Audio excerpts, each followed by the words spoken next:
Hello to everyone. देखिए ये higher order की जो डिफरेंशियल इक्वेशन है, दैट मीन्स अभी फिलहाल मैं आपको इन्फॉर्म कर रहा हूँ कि जो बीटीयू वाले हैं, that means Bikaner technical university, उनके एग्जाम की डेट लगभग आने ही वाली है, 15 जनवरी के आसपास है।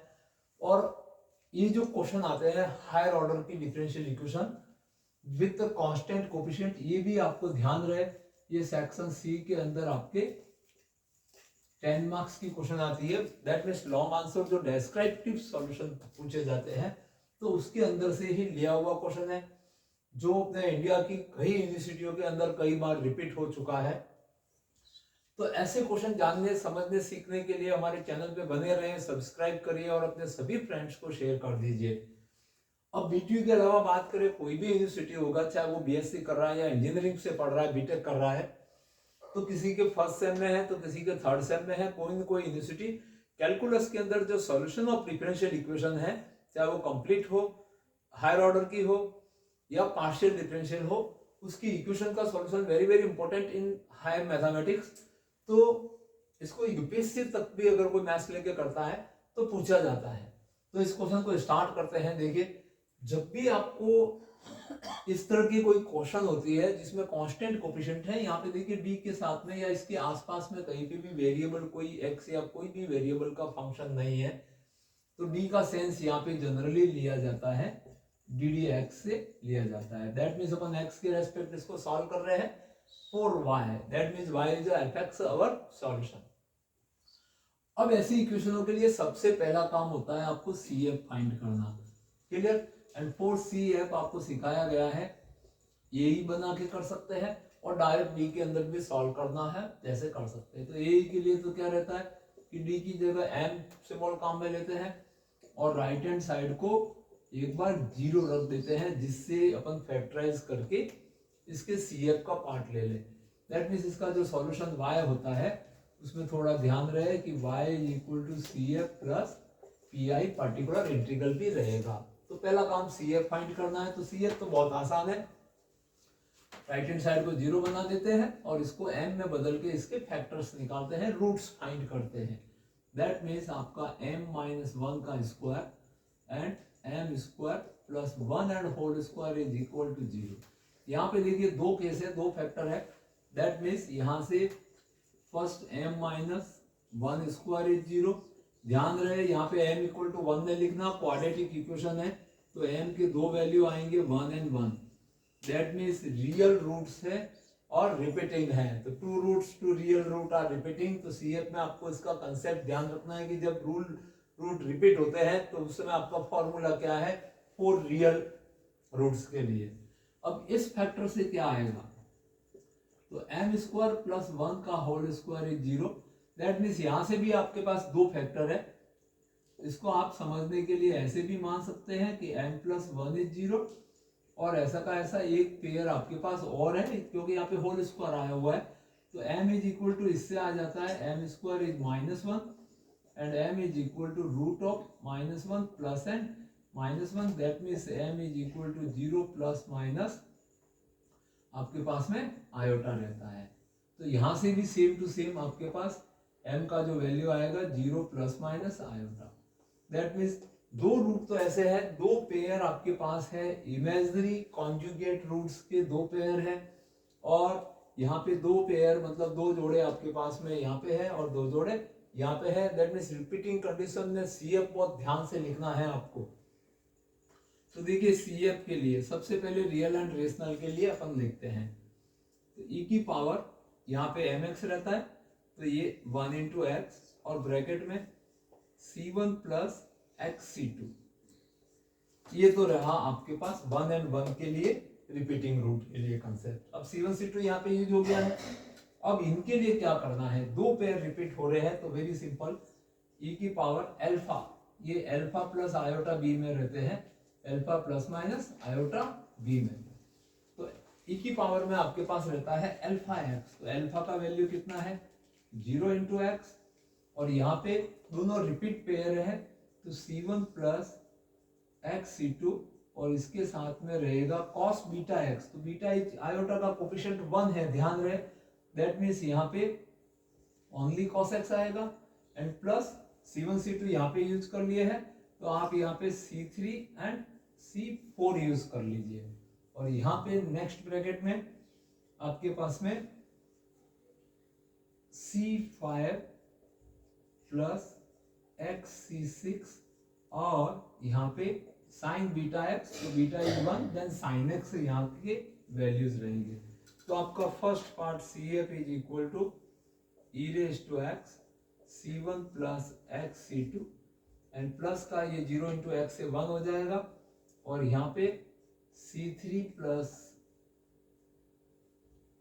x into C4 cos of x and plus C5 plus x into C6 and sine of x। तो ये आपका CF कंप्लीट हो गया है।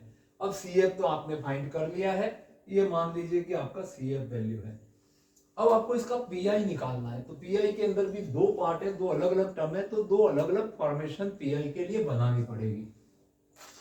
तो थोड़ा सा लेंथी क्वेश्चन है, तो ऐसे क्वेश्चनों की प्रैक्टिस करिए, क्योंकि C सेक्शन के अंदर आपके डेस्क्रिप्टिव क्वेश्चन ही पूछे जाने हैं, वहां पे बड़े लॉन्ग आंसर ही आते हैं। तो देखिए PI के लिए क्या कंडीशन बनेगी, PI is 1 upon f of d of q of x। अब इसके अंदर अपन लिखते हैं तो 1 upon f of d is b minus 1 का square and d square plus 1 का स्क्वायर। फर्स्ट टर्म आपके पास आया हुआ है sine square x by 2 and plus 1 upon again d minus 1 का square and d square plus 1 का whole square and e raise to x। अब sine square के लिए अपन ने कोई कंसेप्ट काम में डायरेक्ट नहीं ली थी, तो साइन स्क्वायर x बाई 2 को अपन चेंज करेंगे by trigonometry. cos of x is equal to 1 minus 2 sine square x by 2 होता है। तो इस टर्म को एक बार इधर लेके आ जाते हैं, तो 2 sine square x by 2 is 1 minus cos of x and sign square x by 2 is 1 minus cos of x divide by 2। ये अपने पास में कंडीशन रहती है। That means upon sign square x को डबल एंगल फॉर्मूले से 1 माइनस cos x अपॉन 2 में change कर लेंगे। तो देखते हैं इसके अंदर क्या कंडीशन बनती है। PI is 1 upon b minus 1 का whole square and d square plus 1 का होल स्क्वायर, और यहाँ पे 1 minus cos x upon 2 and plus का, इसको अपन डायरेक्ट यहाँ पे सॉल्व कर देते हैं। तो देखिए x का कोफिशिएंट ये है, जब e रेज टू x होता है अपने पास में, तो थोड़ा थोड़ा PI भी समझते जाइए। जब PI अपन फाइंड करते हैं 1 upon f of d of e raise to ax, तो f ऑफ d को कन्वर्ट करते हैं अपन सीधे f ऑफ a में। इफ नॉट इक्वल टू 0 तब तो वो सीधा PI हो जाता है, एंड इक्वल टू 0 तो फिर अपन क्या करते हैं, उसके न्यूमरेटर को x से मल्टीप्लाई और डिनोमिनेटर को डिफरेंशिएट करके लिखते हैं। तो यहाँ पे देखते हैं कि x का कोफिशिएंट इस फैक्टर में रखेंगे 1, तो ये तो नॉन जीरो टर्म है, तो ये तो ऐसे रह जाएगा, बट ये 0 हो रहा है, तो अपन यहाँ पे कंसेप्ट लगा देंगे कि 1 अपॉन, इसमें तो आपने 1 रख दिया, तो 1 का square plus 1 and whole square and 1 upon d minus 1 का whole square and e raise to x। अभी ये फैक्टर में अपन इसका x का कोफिशिएंट 1 रखने पे ये 0 हो रहा है, तो अपन इसको क्या करेंगे, नेक्स्ट स्टेप में x से न्यूमरेटर को मल्टीप्लाई और इसको डिफरेंशिएट करके लिखेंगे। ऐसे यहाँ पे दो टर्म है, तो इन दोनों को अलग अलग सॉल्व करना पड़ेगा। दैट मीन्स 1 अपॉन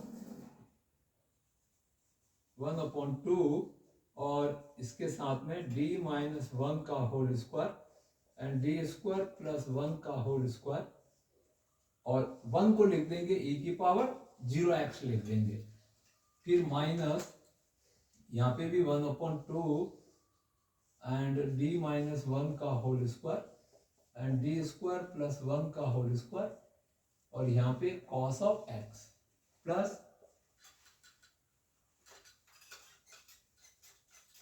अब यहाँ पे 1 रखने पे ये 0 हो रहा है, देन अपन x से इसको मल्टीप्लाई करा देते हैं, तो 1 अपॉन यहाँ से तो वैल्यू ले लेंगे, 1 plus 1 is 2 and 2 square is 4, और यहाँ पे अपन ने x से मल्टीप्लाई कराया ई एक्स ऐसे में लिखा और इसको डिफरेंशिएट किया तो twice the D minus one बचेगा अपने पास में। ये इसके मल्टीपल में है 4। अब यहां से देखते हैं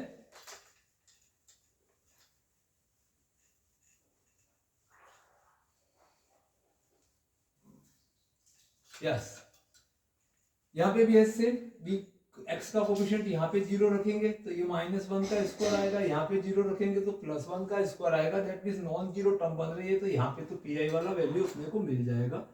then P I is equal to 1/2।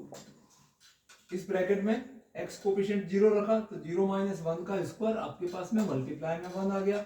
यहाँ पे 0 रखा तो 1 का स्क्वायर 1 हो गया आपके पास। दैट मीन्स ये पार्ट पूरा सॉल्व हो गया है। -1/2 और अब यहाँ पे क्या होगा, ये d-1 का होल स्क्वायर है। क्लियर? तो अपन को जब ट्रिग्नोमेट्रिकल टर्म आती है, ये ध्यान रहे cos ऑफ ax है, तो साइन और cos आते हैं तो अपन क्या करते हैं, इसका बेसिक थोड़ा समझ लीजिए कि P I is 1/f of D. Sine या cos टर्म्स आते हैं sin x या cos x, तो अपन f ऑफ डी स्क्वायर को रिप्लेस करते हैं f ऑफ -a स्क्वायर से। That means f of D square जो होगा वहां पे क्या रखेंगे कि a इज इक्वल टू 1 है, तो a स्क्वायर का जब माइनस में वैल्यू लेंगे तो -1। अब -1 इस फैक्टर में रखेंगे, यहाँ तो सॉरी d है, बट यहाँ पे -1 रखने पे ये क्या बन जाएगा, आपके पास 0 बन रहा है। तो अभी अपन इस फैक्टर के रीजन से अपने पास में क्या करना पड़ेगा कि यहाँ पे अपन इसको x से तो मल्टीप्लाई करेंगे और इसको डिफरेंशिएट करके लिखेंगे। तो यहाँ पे ध्यान रहे आपको मिस्टेक ना हो, तो यहाँ पे ये d-1 का होल स्क्वायर ऐसे लिखा और x से मल्टीप्लाई किया एंड cos ऑफ x, और इसके डिनोमिनेटर में इसको डिफरेंशिएट करेंगे। तो इसको डिफरेंशिएट करेंगे तो 2 times of d square plus 1 and d square का डेरिवेटिव 2d आपको मिलेगा एंड प्लस यहाँ पे अपने पास में x का कोफिशिएंट अभी भी 1 रखने पे आपके पास 0 आ रहा है, तो एक बार और x से मल्टीप्लाई करेंगे और इसको डिफरेंशिएट करेंगे। तो डिफरेंशिएट करेंगे d के रेस्पेक्ट तो 1 हो जाना है। दैट मीन्स ये आपका सॉल्व हो गया है पार्ट। तो ये एक x से और मल्टीप्लाई किया तो x स्क्वायर हो जाएगा एंड ex, और इसके डिनोमिनेटर में 4 × 2 8 हो गया और ये डिफरेंशिएट होके 1 बन गया। दैट मीन्स ये पार्ट भी आपका कंप्लीट हो गया है। इस पार्ट का फर्स्ट पार्ट का भी पीआई आ गया। अब ये वाला पार्ट बचा है, तो इस पार्ट की तरफ बढ़ते हैं। तो देखते हैं 1/2, यहाँ पे 1/2 है माइनस, अब क्या होगा 2 × 2 4 एंड 4 × 2 ये 1/8 है, और उसके पास में d-1 का स्क्वायर है और मल्टीप्लाई में d है, और यहाँ पे ऑलरेडी अपन एक x से मल्टीप्लाई करा चुके हैं और यहाँ पे d स्क्वायर प्लस 1 है और यहाँ पे अपने पास वैल्यू cos x है। तो देखते हैं x का कोफिशिएंट, तो x कोफिशिएंट 1 है। That means same concept upon -1 d square की जगह यहाँ पे -1 रखने पे ये 0 बना रहा है। तो एक बार अपन को x से और मल्टीप्लाई करना है और इसको क्या करना है, डिफरेंशिएट करना है। Clear? That means 1/2 minus x/8d, ये d को तो 1/d को तो इंटीग्रेशन बना देंगे और d-1 का जो होल स्क्वायर है उसको भी अपन यहाँ से हटाएंगे। पहले इस ब्रैकेट को हटा देते हैं, तो एक और x से मल्टीप्लाई किया और यहाँ पे लिख दिया cos ऑफ x और इसको डिफरेंशिएट किया तो आपके पास बन जाएगा ट्वाइस द d। अब नेक्स्ट स्टेप में और लास्ट टर्म पड़ी हुई है इसके पास में आपके पास x² ex/8 कंटिन्यू रहते हैं 1/2। इस टर्म को चाहो तो आप पहले भी लिख सकते हो, तो प्लस का x² ex और इसके डिनोमिनेटर में 8 लिख दिया। यहाँ पे x² हो गया है तो माइनस का x² डिवाइड बाय 2 × 8 कितना हो जाएगा 60, और यहाँ पे d × d से d² हो गया है आपके पास, और d-1 का स्क्वायर बचा हुआ है। तो इसको हटाने के लिए अपन क्या कर सकते हैं, इसको d² में बदलना है तो इस आइडेंटिटी से इसको ओपन कर देते हैं।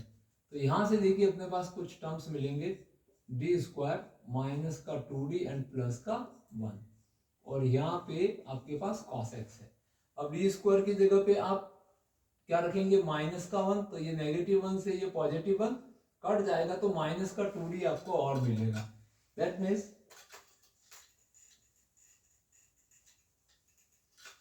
अब आपका पी आई 1/2 प्लस का x square e x divide by 8 and minus, यहाँ पे ये डी स्क्वायर है, इसकी जगह पे आपके पास -1 आ जाएगा, और -1 से +1 कट गया तो माइनस का 2d मिला, और -2d ने आपके 16d स्क्वायर को मल्टीप्लाई किया। दैट मीन्स माइनस से ये माइनस, यहाँ पे भी टर्म हो गई पॉजिटिव, एंड 1/16 इंटू दिस 2, तो ये हो जाएगा 32, और d की पावर कितना हो जाएगा, 3 हो जाएगा, ये एक्स स्क्वायर, और यहाँ पे हो जाएगा डी क्यूब, और अपने पास में यहाँ पे बचा हुआ रहेगा cos x।